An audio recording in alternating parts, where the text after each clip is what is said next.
John is the pastor of Radical Remnant in Louisville, Texas. John is born in Jackson, Mississippi. Grew up in the Apostolic Church, Go also ahead. raised in Ah, Houston. John's been a pastor for 2 years now, so we're gonna get into some questions here with John today. Also, we're gonna talk about conspiracy theories as well, which is the main reason why we got John on here with us today. So, amen. yeah, Can I so add something real quick? yeah, go ahead, Brent. Go ahead. John is not just a pastor, but he is my cousin. He married my twin cousin. And let me explain that. When me and Courtney was growing up, and that's his wife, First Lady, Courtney Shorter Red, she don't like being called that. But First Lady, how you doing? When me and Courtney was growing up, everybody always thought we were twins when we were little. And instead of saying our dads are brothers, we just said, yeah, we twins. So we just call ourselves twin cousins. So in 2012, he fooled around and married my cousin Courtney. They have been happily married since 2012. But the good thing about that was me and John were already brothers before we became cousins. True. I can honestly say that. Matter of fact, I'm online. Well, we missed Meldrick. He's just getting off of work. So I'm online with two of my best friends, third being Meldrick. And hey, I mean, it's a lovely thing. Me and John have been on plenty car trips where we have talked about conspiracy theories, the mafia, church, and all that. And Courtney tried to get in on, and we just drown her out. We forget that she there, and then she'll get mad. She'll get mad, and then we'll be like, "Oh, she'll get over it. Bye. God bless you." But I mean, I want to bring him in. We're gonna have him on plenty of times, especially when we start talking about other things. But I'm so happy to have our first guest, my cousin, Pastor John Shorterez. Yay. Thank you for having me. Good to be here. Yeah. Glad to be a part. Thanks, John. I just want y'all to know, yes, we are godly men. He's a pastor, but we're gonna have just real regular man talk. We're gonna just talk about some things that we talking about on the table. We ain't gonna we're gonna talk about church stuff, yes. Don't get me wrong, yes. But we're gonna just conspiracy, just stuff that's just out there, that's just out there. We're gonna talk about it. Cool. So yeah, y'all, let's get started. We're gonna start with the I guess the show lineup. We're gonna, we gotta, some things that happened here recently. So we gotta mention those first. Just kind of some current events.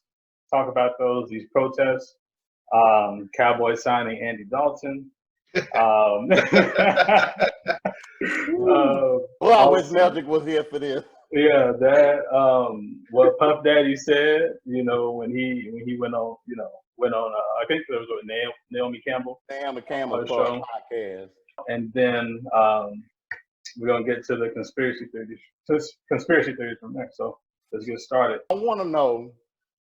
Okay, one thing Reverend Al Sharpton said a few weeks on his show was what we were fighting for was for civil rights. What these Trump supporters are fighting for, this ain't got nothing to do with no civil rights. So they're out there with guns, machine guns, threatening, calling the mayor of Atlanta, telling her that she read a text, and her child saw the text message saying, "Hurry up and open up Atlanta, nigger." You got in Michigan, Texas, California, they are in droves protesting, open back up. I saw a sign just the other day on a Christian website. He said, "Open up America. We want communion." Open up. We want communion. It went from we want a haircut. We want communion. So and back. Okay, let me pull up the article about the Black Panthers. Back in 1969, the Black Panther Party, they went to the state capitol, and they went up there with the same way what these Trump supporters are doing, with machine guns. This was written back in 2016 on HuffPost. It's posted on our page right now. Nearly 50 years ago, the Black Panther Party basically did the same thing what these Trump supporters are doing. Went to the Capitol, went machine gun, but told the law, we are here legally, we could do this. And the next day, what did Ronald Reagan do? He put a law in place saying you can't bring machine guns to the state capitol. Now, they're not doing this today with these Trump supporters. And you got to look at what Colin Kaepernick today. It's a picture that I posted on our page saying, what's the difference? Basically, what's the difference with him fighting for the right for protection for police brutality versus they're fighting for the right because they want a haircut, saying they want freedom. Because I mean, my thing is, we are shut down in a quarantine, and the states are open up. They have not gotten out proper testing yet. So all this, like Governor Cuomo said, he said all this progress that we've made now, it's gonna just be it's basically in vain. Because the numbers gonna be right back where they were, even higher. That's what I think. What y'all think? Yeah, go ahead, John. Yeah. Man, when I was growing up, and I know all of y'all heard this. This ain't new. When I was growing up, my grandmother would say things like, "You ain't got the common sense God gave you." In my mind, it's a common sense thing. Thank you. Why would you open up the cities, trying to boost the economy when they just announced that this is peak week, that the numbers of those who are testing positive and the numbers of death are at an all-time high? Like, it's common sense. So when things go against common sense, it makes me think it's a conspiracy. There's no other option for me. If you tell me, and this is just the only analogy I can think of. Okay. If you tell me to cross the street at the busiest time for traffic, that means you want me dead. You don't tell me to cross the street when everybody's at work, when everybody's at school. You tell me to cross the street in 5 o'clock traffic. That's what it feels like.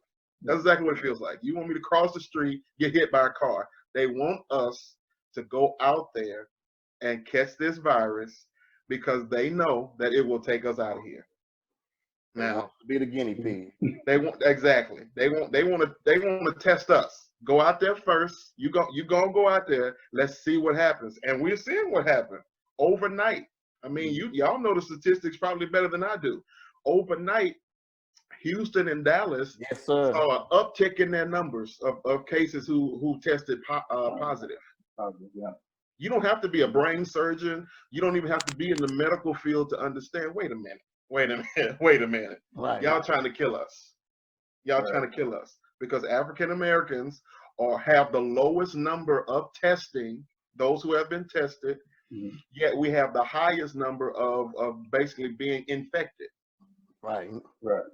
That's crazy. 80%. Wow. In the state of Georgia, 80% of the now tests are our people. So when you see us protesting, first of all, we protested for the right to be treated as a human being. We weren't protesting for a haircut. We weren't even protesting for religious rights. Now, we use the church because that's what galvanized us. That's what has historically brought us together. So we use the church, but we were not protesting for the right to have church. We were protesting so that we could drink water out of the same fountain. We were protesting so that we wouldn't get beat with sticks and so that we could go to the movie theater and have a good seat. This is crazy. And yeah, you're standing. Now, I'll never forget, I don't know who said it, but I think it was a comedian. He said, if you want a law to change, it may have been D.L. Hughley. He said, if you want laws to change, such as like gun rights and things like that, he said, tell all your African American brothers and cousins and uncles to go get a firearm. That's right. It was D.L. Hughley. It was D.L. Yeah, that was D.L. Hughley. Yeah, he said, go ahead on. You get your automatic rifle. He said, and I guarantee you, in about a month's time, the law will change. Okay. Listen, I'm one of those silent. You stay way in the back. I got some T-shirts and some jerseys that I only whip out when I'm around friends and family. Okay. It's just funny, man. Listen, I don't have too much to say on that. The whole Dak situation is crazy. I think it's sad. You gonna sign Andy Dalton though? I think that's disrespectful. That's just my humble opinion. You gonna give him his money before you give Dak his money? Right. And why is it we always got to fight for our money? Right. Yeah. Regardless if they went on to 20 million, then the 30, and he said no or whatever, but still yet he's having to fight. I remember listening to my grandmother, Alice Bay and Opal Staples, arguing and cussing why they wasn't signing Emmitt Smith. And at the beginning of the season, Emmitt missed about 3 games. They said that next week Emmitt Smith had his money, but Emmitt had to do all that to fight to get his money. Same way with Ezekiel Elliott. That brother had to fight to get his money. I mean, when Tony Romo was a Cowboy, I don't think he had no problem getting his money. I went back and looked when it came when his contract was due. Jerry Jones went ahead and signed him. Wow. Yeah. But here's Dak fighting, trying to get his money. And here goes I think John said it best. It's a shame he got a 1-year contract, I think it's 3 to 7 million, something like that. Whatever it is, 1-year contract. And here's Dak. Yeah, he got franchise. He's gonna get 30-something million, but we don't know if he's gonna get a long-term contract out of that or not. Right. He's got a competition now, so we don't know And what that's gonna look like. You know, because who was it last week? Yeah. No, go ahead, John. It's just creating a lot of conflict. The number one thing, as a Cowboys fan, I can say this: the number one thing I don't like is it seems like there's always some type of circus attention with the Cowboys. Right. Seems like there's always known for that. Why can't we be like I know it's a different sport, but the San Antonio Spurs, man, they don't bring a whole lot of attention, but they always in the mix. You know what I'm saying? Like they're a quiet storm. They really are. Mm-hmm. You still have to beat them. The Spurs ain't what they used to be, right? But you still got to bring your A game to beat them, right? And they don't have all that extra stuff going on in the media. We don't. That's really the number one thing I don't like. It seems like the Dallas Cowboy organization always has some type of controversy, some type of is this Hollywood or is this Dallas, Texas? I'm trying to figure out. Are we in California or are we making a movie here or what? What are we doing? But it's funny that you say that because Jerry is known for keeping stuff. I think he likes this because he keeps the name out there. He keeps you constantly talking about the Cowboys. I mean, dude, you already the number one you've been the number one franchise since your last Super Bowl back in 1995. Mm-hmm. You have been the number one franchise, and yet every year it's something. It's something. I got old folks in my family; they still don't like Jay after they fired Jimmy Johnson. Yeah. And just look at that right there. This man brought you back-to-back 2 Super Bowls. And was on his way. He was going to bring you a third one. I truly believe with everything in me. Yeah. We would have won that 3rd Super Bowl. Even though we went there, Jimmy Johnson would have been there. I think he would have won. But you just mad because the attention is on Jimmy. And I think Jimmy wasn't taking that bull from Jerry either. Jimmy probably exploded the Cowboys to a wholly different level. And all that attention came on Jimmy. And it's no longer about I was going to call him something, but Jerry Jones. So, I mean, I understand, Jerry, you want to win and all that, and you want, and I love the Cowboys and everything, but like John said, it's crazy. It's too much, man. It's just these moves. I would say over maybe like the past 5 years, I was happy that we re-signed Coop. Mm-hmm. Okay. Yeah. Because initially they were saying that they weren't in a rush to sign Coop. And I was like, wait a minute. Wait a second. Coop, one of the best things going for us, but Ezekiel.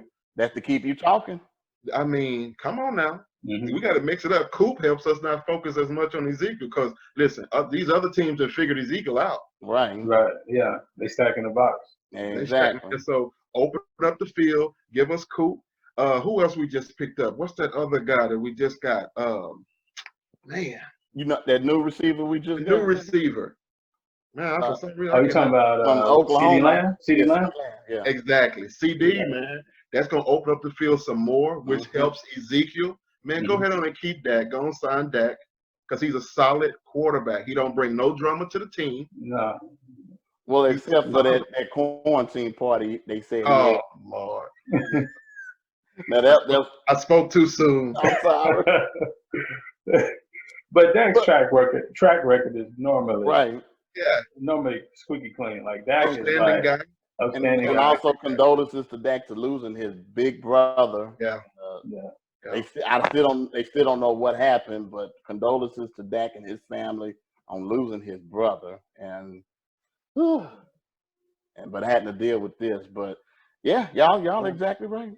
Yeah, man. We'll see. We'll see what happens. Definitely a big controversy coming. A quarterback controversy is definitely going to be them. They're going to have to battle it out.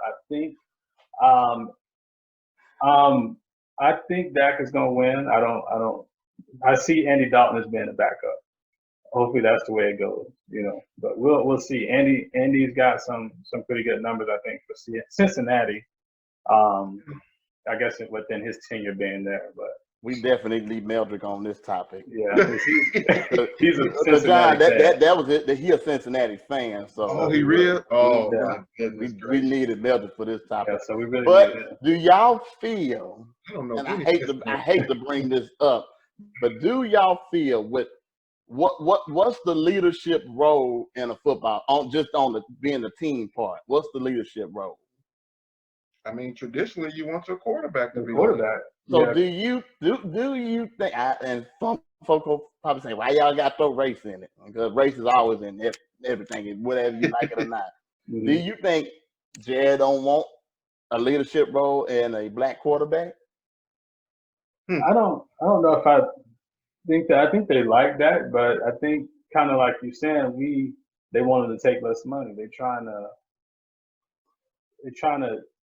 I don't know. I feel like they making them work too hard. Like it's not going to be easy for them. But I don't know, man. I think when it comes to Jerry, I think he's more worried about putting butts in seats. Okay. And I know a lot of folks as fans, we want to win. Right. We want to win. I think Jerry is concerned with the money, man. I think Jerry's greedy, and I think he wants to get the best deal each and every time. If I don't have to pay you as much and I can still keep you, then I'm going to pay you as little as possible. I think that's what it is. If he's looking at Andy Dalton and comparing Andy to Dak and saying, well, this guy, he can do what Dak is doing. I don't think he really cares about outside commentary and advice. He's looking at his wallet, that checkbook. Yeah, that's true. He's saying, you know what? I'm gonna pay him less to do what you can do. And right. Andy Dalton, let's say for instance, Andy Dalton does get promoted to start. Right. Jerry Jones still gonna be shopping around. I don't think it has anything to do with color. Right. That just means, Andy, you better perform. Outperform. Right. Do y'all know who Jerry Jones' favorite Cowboy is? Who's that? Michael Irvin. And the reason why, because Michael Irvin never had an agent. Huh. But another thing with this, why 88? They were saying CeeDee Lamb wanted to wear number 10 because he's from Houston. He's from Houston. And he's a DeAndre Hopkins fan. Right. So he was going to wear 10 to honor Hopkins, but Jerry wanted him to wear 88. Can you hear me? All right. Ooh, we so glad you came on the perfect time. Yeah. Woo! Woo! This couldn't have been no better than what you are. This is perfect. We talking about your ex-quarterback coming to the Cowboys for a year. We got to get your take on this since you a Bengals fan.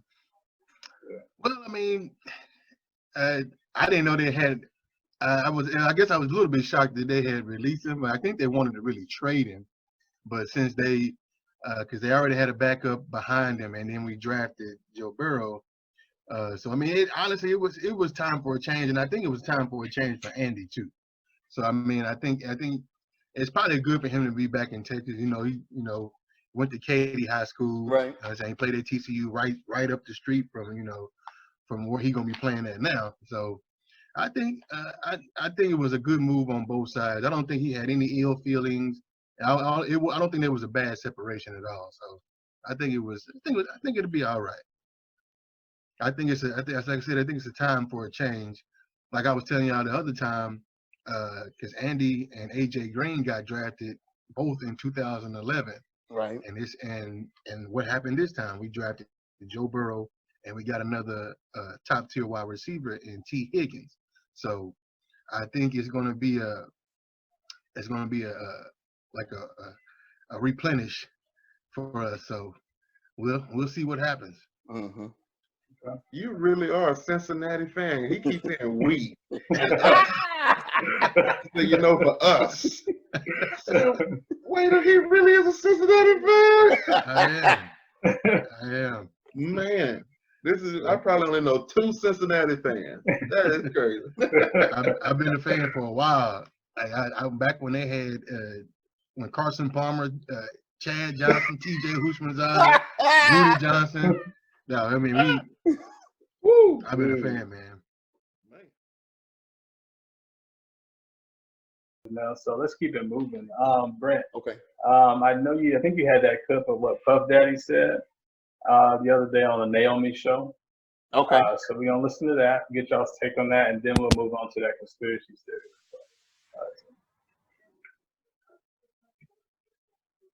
All right, here we go, y'all. Black vote is not going to be for free. We're going to have to see some promises. You know, what are we getting in return for our vote? Nothing has changed for Black America. And in order for us to vote for Biden, we can't be taken for granted like we always are because we're supposed to be Democrats or because people are afraid of Trump. It's whoever's going to take care of our community, whoever wants to make a deal. It's business at this point.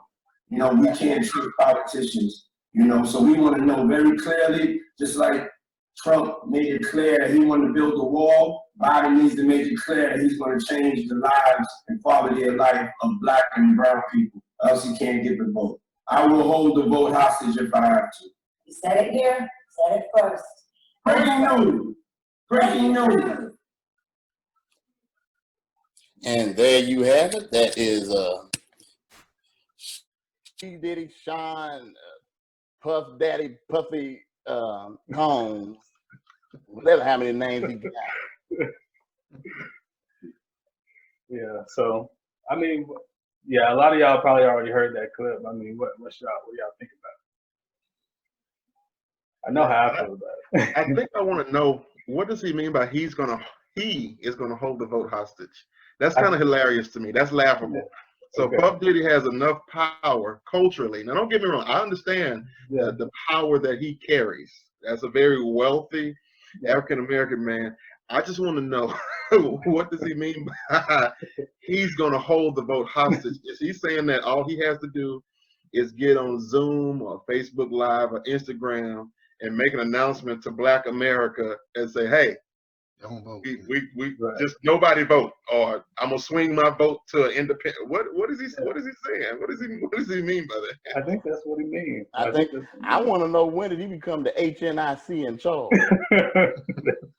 We still want Barack. We still want Barack. Right. Now, if Obama got on there and said, I want y'all to support an independent, then now you're talking something serious. But I don't know about this Diddy character. He better get back to making cologne and clothes. And liquor. And liquor. Yeah, but why now? You know, 6 months before the election. You know, why are you gonna say Biden's pretty much the only hope we have right now? Like, why now? Like, this does not make sense.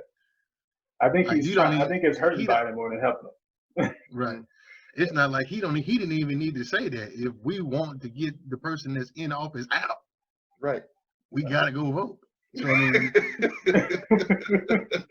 what you said ain't got nothing to do with it. If we want change, we gotta go make the change. Now, if P. Diddy, Puffy, Sean Combs would have said this when it was 20 nominees up there, that would have made more sense. saying, okay, what are y'all gonna do for the African American community? With all the black nominees up there, with Elizabeth Warren, Amy Klobuchar, all of them, when it was 20 nominees up there, you wait until it's just one contender. And like y'all just said, our last hope, you're gonna wait to say something like that. And then talking about you, I'm just like, that it was irresponsible, it was dumb. You are not holding down for Yeah. So I'm just trying to figure out, you've been known to say vote or die. And all of a sudden and I get what he's saying, the Democrat Party taking the black people's vote for granted. I understand things hadn't changed much for black, even though the Democratic House, since they took over in 2018, they passed over 450 bills, but now they just sitting on turkey neck Mitch McConnell's desk, and he won't sign them. So, and he won't take it to the Senate to be voted. But I mean, I'm just trying to figure out. It may not mean much, but if you go to Joe Biden's website, he has a plan for the African American community. Like I said, it may not mean much. I mean, but I do think he does need to speak more with black media, like with Ricky Smiley, with Roland Martin, Steve Harvey, and talk with these black media sources. Maybe have an interview with Oprah. I mean, you had Bernie Sanders. He had a conversation with Cardi B. Okay. And my thing is, regardless of what you think about Cardi, she got 61 million followers. Right. Sanders got 4.6 million followers. How would it seem if Bernie Sanders were to get with Joe Biden and say, I'm going to be with you on this interview with Cardi B while she asks you questions. Let's see if we can coincide and see if we can get some of her followers, 61 million people, to finally be like, okay, we're gonna go along with Joe, or whatever the case may be. But then you get on here when it's just the last contender on here, and you talking about it's business, but at this moment now, you're talking about the lesser of two evils. I don't see that with Joe. He ain't perfect, but people always talk about public enemy. The public enemy number one right now is Donald Trump. Donald Trump. Donald Trump is public enemy number one. Yeah. I think in Puff Daddy's defense, though, I think what he was trying to say is that we need a black agenda. Like we need issues, things that we care about to take to these politicians and make sure that they're going to address if we're going to get our vote. What conspiracy theories, I mean, are they true, or is it just having something to talk about, or is it actually something that, is something that can be looked into? Like I said, me and John have been in plenty of conversations versus if it's talking about the mafia, talking about these elections, with this virus that's going on, Dr. King, Malcolm X, John F. Kennedy, Robert Kennedy, and John, that documentary you told me to look at about them Clintons. Yeah. And God dog.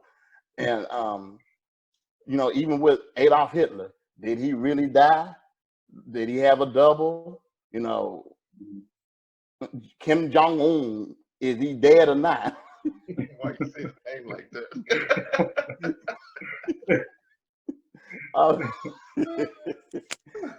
The royal family, are they evil? Is the queen the devil? Yeah. Are patty pies really good?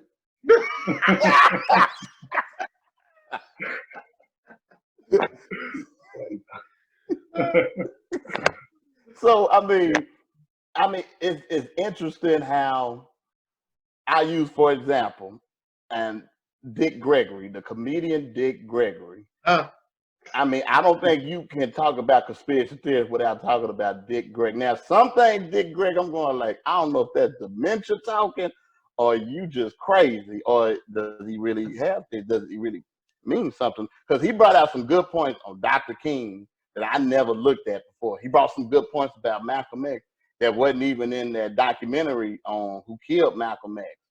And it just makes you now. One time he said something about Donald Trump. He said when he has a blue tie on, that's the clone Donald Trump. When he wears a red tie, that's the real Donald Trump. That's when I'm going like that. I don't know if that's the dementia talking or what.